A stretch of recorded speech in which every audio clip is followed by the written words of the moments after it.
Hello, everyone, and welcome back to Everyday English Talk channel, where learning English is easy and fun. I'm Emily. It is so good to be here today, Emily. Hello, everyone. How are you doing? I am feeling very, very happy today. I am happy too, Paul. The sun is shining here in the USA, and I have a very big cup of coffee. You know I love my coffee. Yes, I know. I have my coffee too. It is a beautiful morning. I am ready to talk and help our listeners learn some great English. That is perfect. Today we have a very special topic. We are talking about culture. We want to talk about different countries and the interesting things people do there. Wow, I love that topic. Culture is so important. It is about food, music, and how we say hello. It is about our lives. Exactly. But first, before we start our big world tour, we have a small request for our friends listening. Yes, if you like our podcast, please click the like button right now. It is a big help for us. And please subscribe to Everyday English Talk channel. When you subscribe, you never miss a fun lesson. And share this with your friends. If they are learning English, they can listen with us. Yes, sharing is caring. Okay, Emily, I am ready. We live here in the USA, so maybe we can start with our culture? Good idea, Paul. You know, many people think they know the USA from movies, but what is it really like to live here? Well, one thing I notice is how people say hello. In the USA, people say, "Hi, how are you?" very fast. Sometimes they don't even wait for the answer. That is true. It is just a friendly way to be polite. And the food, the portions here are so big. If you go to a restaurant, you get a lot of food. Yes, a small soda is actually very big. And people love to have BBQs in the summer. They cook burgers and hot dogs outside. It is very fun. It is. People are usually very informal. We use first names a lot. But now, let's go south. Let's talk about Brazil. Oh, Brazil. I love Brazil. I have a friend from there. He is so friendly. Brazilian culture is famous for being very warm. People there love to talk and hug. If you meet a person in Brazil, they are very happy to see you. And the music, samba and bossa nova, and of course, soccer. Everyone in Brazil loves soccer. It is like a passion. It is! And have you heard about the food? They have churrasco, which is a big barbecue. They love meat and rice and beans. It is delicious. I'm getting hungry now. But Brazil is also very big, like the USA. There are beautiful beaches and the big Amazon rainforest. Yes, it is a beautiful country. Now, let's fly across the ocean to Asia. Let's talk about India. India, that is a very big culture. So many colors. Yes, one thing I love about India is the festivals. Have you seen the Holi festival? People throw colorful powder at each other. It looks so fun. Wow, that sounds amazing. And the food in India is famous all over the world. Curry, spices, and naan bread? Yes, and tea. They call it chai. People in India drink chai many times a day. It's a very social thing. I heard that family is very important in India. Many generations live together in one house. That is very nice. It is. It's a very respectful culture. Speaking of respect, let's talk about Japan. Japanese culture is very different from the USA. Oh, yes. In Japan, being polite is the most important thing. People don't usually hug when they meet. They bow. Yes, a small bow shows respect. And Japan is so clean. People even clean the schools and the streets themselves. I saw a video where the trains in Japan are never late, not even 1 minute. That is incredible. Yes, they are very organized, and the food is like art. Sushi and ramen. It looks beautiful and tastes great. I want to visit Japan one day to see the cherry blossoms, the pink trees. Oh, me too. They are so beautiful. Now, what about Vietnam? I know you like Vietnamese food, Paul. I do. Pho is my favorite soup. In Vietnam, people often eat soup for breakfast at small tables on the street. Yes, street food is a big part of the culture in Vietnam. And there are so many motorbikes, thousands of motorbikes in the big cities like Hanoi. It looks a bit scary to cross the road there, but the people are very kind. They wear those beautiful hats, the non la. It protects them from the sun. It's a very hard-working culture. Now, close to Vietnam is Cambodia. They call it the Land of Smiles. I like that name. Why do they call it that? Because people there smile all the time. Even if there is a problem, they smile. It is a way to stay positive.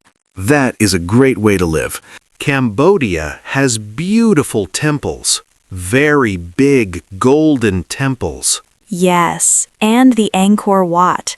Angkor Wat are very important in Cambodia culture. They're a symbol of the country. Now, let's talk about Indonesia. Indonesia has thousands of islands. Thousands? Wow, that means many different cultures in one country. Yes, one famous island is Bali. People go there for the beautiful beaches and the traditions. They have beautiful dancing and music. And I heard they have a special fabric called batik. It has beautiful patterns. Yes, people wear batik for special days. It is very important to them. And the food, like nasi goreng, which is fried rice, it is the national dish. It sounds delicious. Now let's go to Bangladesh. It is a country with many rivers. Yes, Bangladesh is very green because of the water. People there are very friendly. They love to invite you for tea. I saw pictures of rickshaws in Bangladesh. They're like bicycles but for passengers, and they're painted with many bright colors. Yes, they are like moving art. It is a very busy and energetic place. People love to eat fish and rice there. It is their favorite meal. That is interesting. And what about Myanmar? It is near Bangladesh. Myanmar is a very traditional country. You see many people wearing thanaka. It is a yellow paste on their faces made from trees. Oh, why do they wear it? It protects their skin from the sun, and it looks pretty. And Myanmar has so many golden pagodas. The sky looks golden in some cities. Wow, that sounds like a dream. Now, let's change directions. Let's go to the Middle East and North Africa. Let's talk about Turkey. Turkey is so interesting because it is between Europe and Asia. In Istanbul, you can see the mix of both. I heard the coffee in Turkey is very strong. Oh yes, Turkish coffee is famous, and they have grand bazaars, which are very big markets. You can buy carpets, spices, and lamps. I love the Blue Mosque in Turkey. It is so beautiful, and the people are very hospitable. They always offer you tea in small tulip glasses. Yes, tea is everywhere. Now let's talk about Egypt.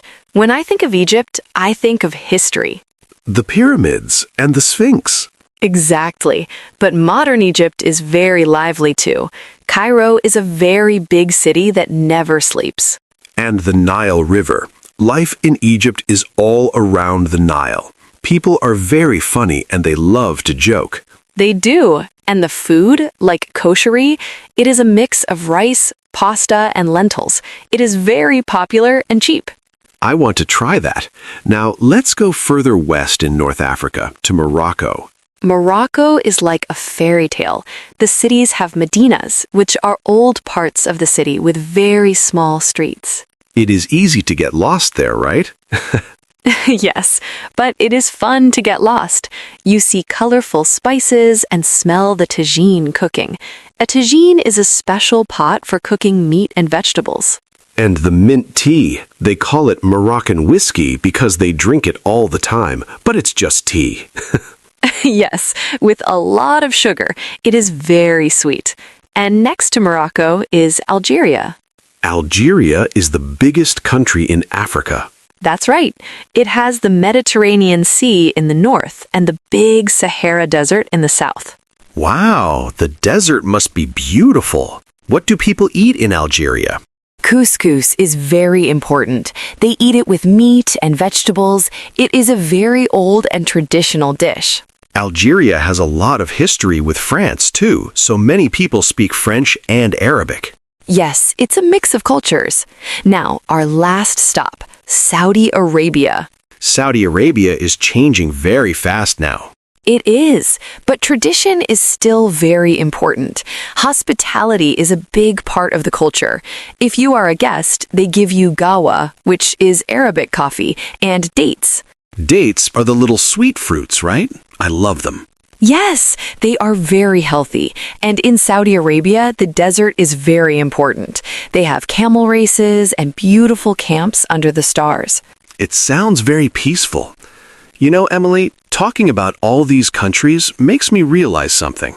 What is that, Paul? Every country is different, but in every country, people love food, family, and being kind to guests. You are so right, Paul.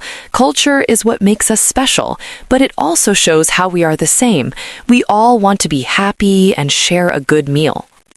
Yes, and we all want to learn. Exactly. This was a very long and fun trip around the world. I feel like I traveled today. Me too.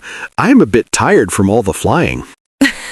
Well, before we finish, let's remember some of the things we talked about today. Good idea. We talked about how people in the USA say "How are you?" very fast, and how in Brazil people are very warm and love soccer. And we learned that in Japan, respect and bowing are very important. And in India, festivals like Holi are full of color. We also talked about the street food in Vietnam and the beautiful land of smiles in Cambodia. Don't forget the thousands of islands in Indonesia and the colorful rickshaws in Bangladesh. And we went to the Middle East to see the coffee in Turkey and Saudi Arabia and the history of the pyramids in Egypt. And the beautiful markets and tea in Morocco and Algeria. Wow, we learned a lot today. I hope our listeners liked it too. I hope so too. It is so fun to learn about the world. Now, everyone, we have a question for you. Yes. Tell us in the comments which culture is the most interesting for you, or tell us one special thing about your culture. We love reading your comments. It is the best part of our day. And please don't forget to like this video and subscribe to Everyday English Talk channel. It helps us a lot. And share it with one friend today. Just one friend. It makes a big difference. Well, Emily, it's time to go. I need to go find some of that kosher or halal time for lunch. Good luck, Paul, and thank you everyone for listening to us today. Yes, thank you. You are all amazing students. Keep practicing your English. See you in the next episode. Bye-bye. Bye, everyone. See you soon.